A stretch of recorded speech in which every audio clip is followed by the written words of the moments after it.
حضرت آدم علیہ السلام کو جب سیرا ندیب میں ڈالا گیا، آپ کے جانکاری کے لیے بتا دوں کہ سیرا ندیب سری لنکا کا پرانا نام ہے جو عربوں میں مشہور تھا۔ مشہور فارسی لوک کہانی سری لنکا کے 3 شہزادے مقبول ہوئے، تو یہ لفظ فرانسیسی اور انگریزی میں آیا۔ حضرت آدم علیہ السلام کو جب سری لنکا میں نازل فرمایا تو آپ علیہ السلام اپنی گناہ کے سبب 40 سال تک روتے رہے، اور دوسری روایت میں ہے کہ 300 برس روتے رہے۔ اس طرح کی آپ کے آنسو سے نہر جاری ہوئے، اور اس نہر کے کنارے درخت خرما، لونگ اور جائے پھل پیدا ہوئے، اور حضرت حوا کے آنسو سے مہندی وسما، یہ بھی مہندی کی طرح ہوتا ہے، اور سرما پیدا ہوا، اور حضرت حوا کے آنسو سے جو قطرات دریا میں گرے اس سے مروارید پیدا ہوئے تاکہ ان کے لڑکیوں کے زیورات بنے۔ ایک دن حضرت جبریل علیہ السلام حضرت آدم علیہ السلام کے پاس تشریف لائے اور کہا، اے آدم، اپنے موت سے پہلے حج کر لو۔ آدم علیہ السلام موت کی خبر سنتے ہی ڈر گئے اور فوراً کھڑے ہوئے اور حج پر جانے کا ارادہ فرمایا۔ آپ وہاں سے چلے، جس جگہ پر قدم آپ کا پڑا وہاں گاؤں اور بستی ہوئی، اور جس جگہ آپ ٹھہرے آپ کے قدم کی برکت سے وہاں شہر آباد ہوئے۔ بعض علماء نے روایت کی ہے کہ مکہ معظمہ تک 30 قدم ہوئے تھے۔ حضرت ابو ہریرہ رضی اللہ تعالیٰ عنہ سے روایت ہے کہ آپ صلی اللہ تعالیٰ علیہ وسلم نے ارشاد فرمایا کہ آدم علیہ السلام کو جب اللہ تبارک و تعالیٰ نے پیدا فرمایا تو ان کی لمبائی 60 ہاتھ کی تھی۔ پھر اللہ تبارک و تعالیٰ نے حکم فرمایا کہ اے آدم، جاؤ ان فرشتوں کو سلام کرو، تو جو وہ جواب دے اسے سنو، کیونکہ وہی تیرا اور تیری اولاد کا سلام ہوگا۔ تو آدم علیہ السلام نے السلام علیکم کہا تو فرشتوں نے جواب دیا وعلیکم السلام ورحمۃ اللہ، رحمت اللہ کا اضافہ کیا۔ تو جو بھی جنت میں داخل ہوگا وہ آدم علیہ السلام کی صورت پر داخل ہوگا۔ تو آج تک مخلوق گھٹ رہی ہے۔ یہ بخاری اور مسلم کی حدیث پاک ہے۔ جب حضرت آدم علیہ السلام مکہ معظمہ کے قریب پہنچے تو تمام فرشتے آپ کے پاس تشریف لائے اور آپ سے کہا، اے آدم، ہم 2000 برس سے اس گھر کا طواف کر رہے ہیں۔ اس وقت کعبے کا نام بیت المعمور تھا، اور اس کے اندر باہر سب ظاہر تھے۔ اس کے اوپر خیمہ زبرجد کا تھا، تنابیں اس کی سونے کی تھی، اور جو اس کی میخیں تھی آج وہ ستون ہے اور حرم شریف میں داخل ہیں۔ حضرت آدم علیہ السلام میدان عرفات میں جبل رحمت پر آرام کرنے کے لیے گئے۔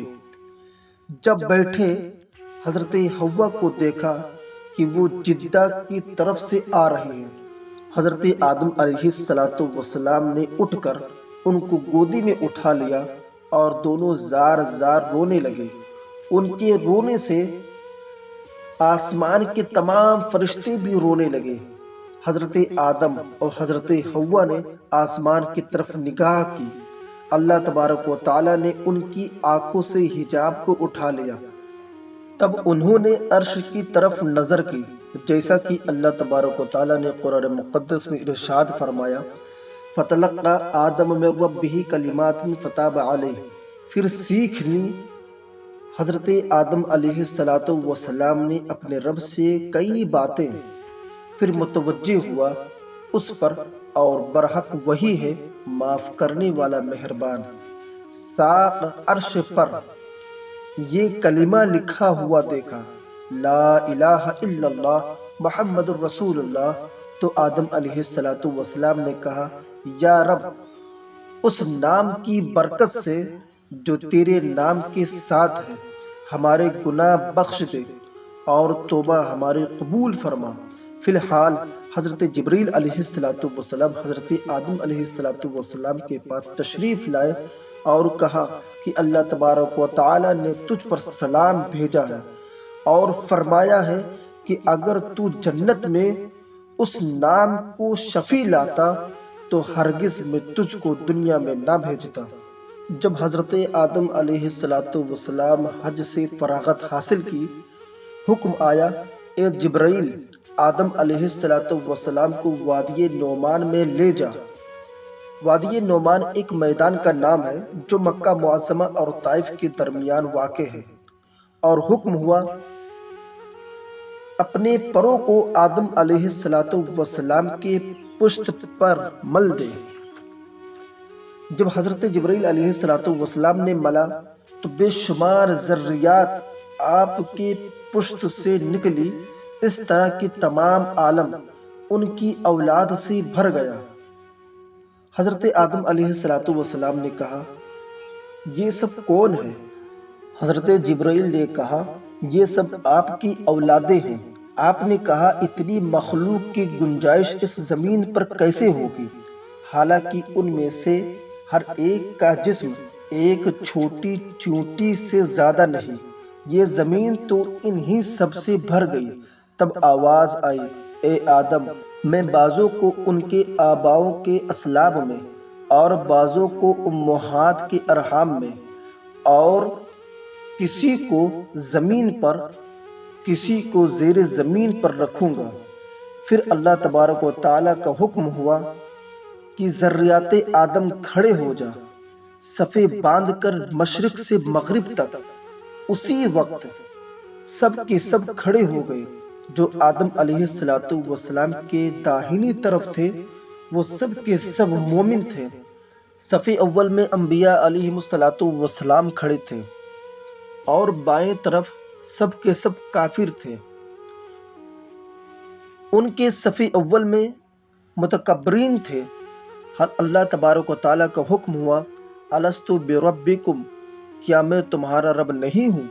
قالوا بلی، سب بولے سچ ہے، تو ہے ہمارا پروردگار۔ اللہ تبارک و تعالیٰ نے کہا، سجدہ کرو تم اپنے رب کو۔ تو جو لوگ حضرت آدم علیہ السلام کے داہنی طرف تھے ان سبھیوں نے سجدہ کیا، اور جو حضرت آدم علیہ السلام کے بائیں طرف تھے انہوں نے سجدہ نہ کیا۔ پھر اللہ تبارک و تعالیٰ نے دوسری دفعہ حکم فرمایا، اسجدو، یعنی سجدہ کرو اپنے رب کو۔ تو حضرت آدم علیہ السلام کے جو داہنی طرف تھے ان میں بعض نے سجدہ کیا اور بعض نے سجدہ نہ کیا، اور جو حضرت آدم علیہ السلام کے بائیں جانب تھے ان میں بھی بعض نے سجدہ کیا اور بعض نے سجدہ نہ کیا۔ یہ حقیقت دیکھ کر حضرت آدم علیہ السلام جناب باری میں عرض کی، یا اللہ، یہ ماجرا مجھے سمجھ میں نہیں آیا کہ بعض نے پہلے حکم میں سجدہ کیا اور دوسرے حکم میں سجدہ نہ کیا۔ اللہ تبارک و تعالیٰ نے ارشاد فرمایا، اے آدم، جس نے اول و آخر سجدہ کیا وہ مومن پیدا ہوں گے اور مومن ہی مریں گے، اور جس نے اول و آخر سجدہ نہ کیا وہ کافر پیدا ہوں گے اور کافر ہی مریں گے، اور جس نے اول سجدہ کیا اور ثانی سجدہ نہ کیا وہ مومن پیدا ہوں گے اور کافر مریں گے، اور جس نے اول سجدہ نہ کیا اور ثانی سجدہ کیا تو وہ کافر پیدا ہوں گے اور مومن مریں گے۔ پھر اللہ تبارک و تعالیٰ کا حکم ہوا ایک فرشتے سے کہ عہد نامہ لے لو کہ اس کے سوا کوئی اور دین قبول نہیں۔ عہد نامہ لے کر اپنے منہ میں رکھ لیا۔ اللہ تبارک و تعالیٰ کے حکم سے وہ فرشتہ پتھر ہو گیا۔ آج جس کو ہم حجر اسود بولتے ہیں وہ وہی فرشتہ ہے، اور قیامت کے دن وہ فرشتہ ہر ایک کا عہد نامہ کھولے گا۔ جو اپنے عہد نامے پر کھڑا اترے گا اس کو اللہ تبارک و تعالیٰ جنت عطا فرمائے گا، اور جو اپنے عہد نامے پر قائم نہیں ہوگا اس کو دوزخ میں ڈالا جائے گا۔ حضرت آدم علیہ السلام کا توبہ حضور نبی کریم صلی اللہ تعالی علیہ وسلم کے توسط سے قبول ہوا۔ الہام ہوا، اے آدم، تم اور تمہاری بیوی ہندوستان جاؤ اور تمہارے اولادیں پیدا ہوں۔ آدم علیہ السلام رضائے الہی سے ہندوستان میں تشریف لائے۔